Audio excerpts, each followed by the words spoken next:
We weren't supposed to camp there. That stretch of forest had been fenced off years ago after a string of animal attacks. At least, that's what the newspapers called them. But we were young, drunk, stupid, and the thrill of camping where we weren't supposed to made it all the more exciting. We cut through the fence with bolt cutters and carried our gear deep into the trees, laughing like we'd beaten the system. By nightfall, the laughter was gone. The woods were wrong. No birds, no insects, not even the distant cry of coyotes. Just stillness, like the forest was holding its breath. We tried to shake it off, made a fire, roasted hot dogs, told dirty jokes, but then we smelled it. Burnt copper, sweet rot. And beyond the firelight dangling from a branch was a strip of skin. Not fur, not bark, skin. Human. We froze, stared. No one moved. Then something heavy shifted in the darkness. A wet dragging sound, slow, deliberate. "Probably a deer," Sam whispered, his voice shaking. But we knew better. Because deer don't hang strips of flesh from trees. We should have left. Instead, we tightened the circle around the fire, gripping sticks like weapons. The woods stayed quiet, too quiet. And then, a laugh. Low, guttural, bubbling like phlegm in a throat. It echoed around us, circling, circling, until it felt like it was right behind my ear. The fire snapped, and in that brief burst of light I saw it. A man, or what was left of one. Naked, skin peeled in patches, muscles glistening like raw meat. His face was stretched into a grin that looked carved there, and in his hands, strips of skin. Ours? Someone else's? I didn't want to know. He didn't charge. He didn't speak. He just stood there, swaying, humming like a child. Sam broke first. He screamed and hurled his stick. That was enough. The thing lunged, impossibly fast, and Sam's scream cut short. A gurgle, then silence. The fire showed us enough. Sam's throat, gone. His skin, already being peeled back by long yellowed fingernails. The man, no, the thing, was collecting him. Piece by piece, we ran. Branches tore at us, roots tripped us, but adrenaline kept us moving. Behind us, I could hear that laugh, wet, broken, closer every second. One by one, I realized my friends weren't behind me anymore. Their screams rose, then cut off, snapped like twigs, until it was just me. I stumbled into a clearing. Moonlight spilled across the ground, revealing more strips of skin hanging from branches. A grotesque wind chime swaying in the night. In the center of the clearing, piles, neat, careful piles, arms, legs, faces, all preserved like trophies. I collapsed, gagging, bile burning my throat. That's when I heard it. Breathing, behind me, slow, heavy. I turned.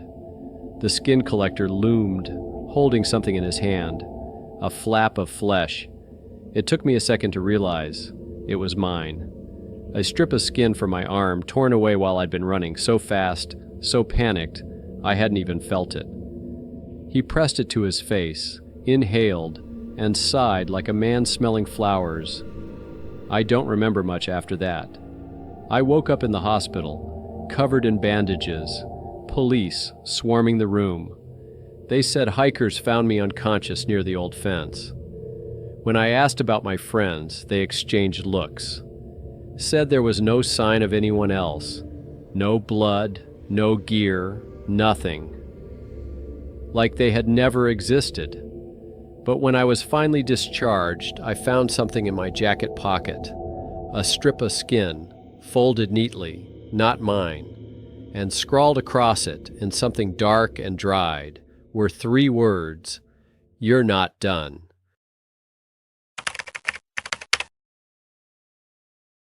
When I was a kid, my uncle used to warn me about camping near Black Hollow Lake. He'd say, "That water doesn't take kindly to people. It keeps what it wants." Of course, when you're 20 and drunk with freedom, Warnings like that sound like an invitation. So me, my cousin Eric, and 2 friends drove out there one summer. We set up camp right on the lakeshore, watching the water shimmer under the moonlight. It looked harmless. Beautiful, even. We had no idea. The first night, Eric went for a swim, just stripped down and dove straight in. The water was black. Too black. Even with the moon, you couldn't see an inch below the surface. He swam out about 30 feet, laughing, splashing. Then he stopped. "Do you see that?" he shouted. We didn't. We just saw ripples spreading around him. Then he screamed. We bolted for the water's edge, shining our flashlights. Something was dragging him under. His arms flailed, then disappeared beneath the surface. Silence. No bubbles. No Eric. And then he came up again, gasping, coughing. He swam like hell back to shore, pale and trembling. "What the hell happened?" I asked. He just shook his head. "Something touched me. Grabbed me, cold hands pulling me down." We stared at the lake, perfectly still, like nothing had happened. We should have left right then, but leaving would have meant admitting we were scared, so we stayed. That night, I woke to a sound, water, splashing. I crawled from my tent.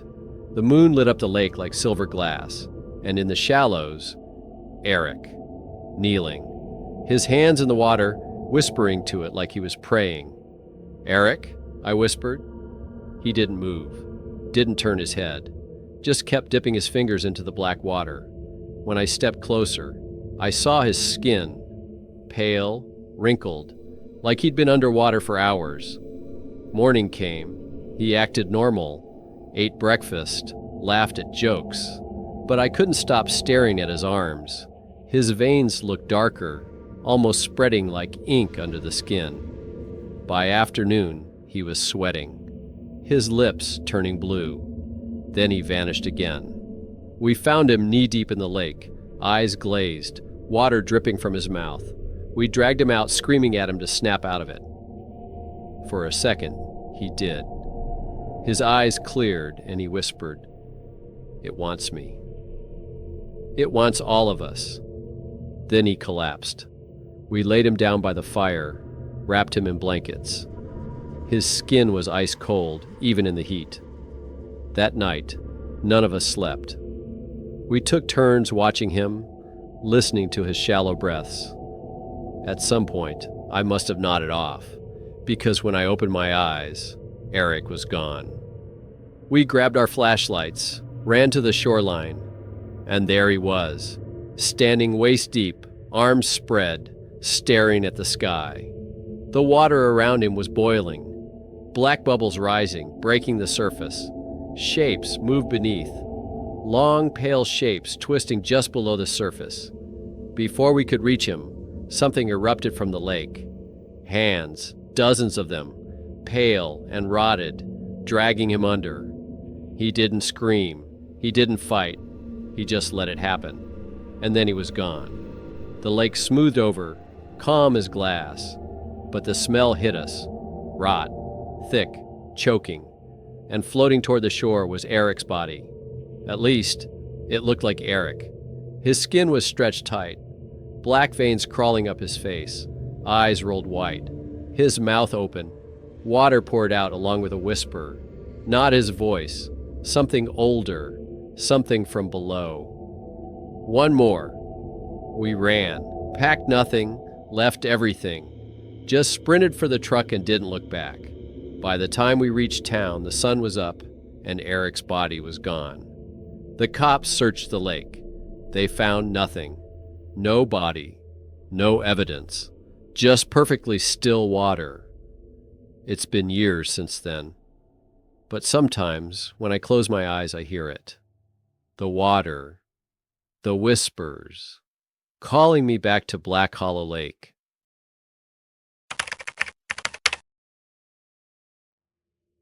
We thought camping would be fun. 4 of us, all in our 20s, just wanting to drink beer by the fire, roast marshmallows, and escape cell service for a weekend. The first night was perfect. Laughter, stars, the smell of pine needles in the smoke. We stayed up until the fire turned to embers, until our voices got hoarse from telling dumb ghost stories. But the second night, that's when I saw it. It was just after midnight when I woke up to pee. The woods were quiet, too quiet. No insects, no wind, just this heavy, suffocating silence. I grabbed my flashlight and stepped out. The cold hit me first, the kind that sinks into your bones. My breath came out in pale clouds, and that's when I noticed the shape. At the edge of the trees, a figure, crouched low, almost spider-like, its limbs bent wrong. I froze.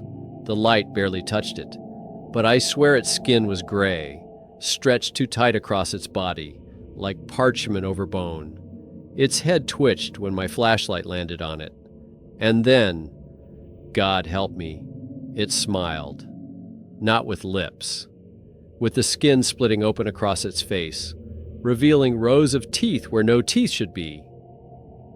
I stumbled backward into camp, tripping over a cooler. The noise woke my friend Matt. He poked his head out of his tent, bleary-eyed. "What the hell are you doing, man?" I tried to answer, but behind him, just past the glow of the fire, the thing had moved closer. It was on all fours now, its limbs cracking with each motion, dragging itself across the ground like a broken animal. Matt followed my stare. He saw it too. His face went white.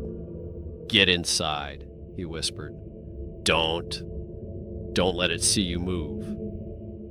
But it already had. The thing let out this sound, a low, wet gurgle like water boiling mixed with an animal growl, and then it crawled toward us, faster than I thought possible. We dove into the nearest tent, yanking the zipper shut as if nylon fabric could protect us. The sound of claws dragged across the outside. Then, silence.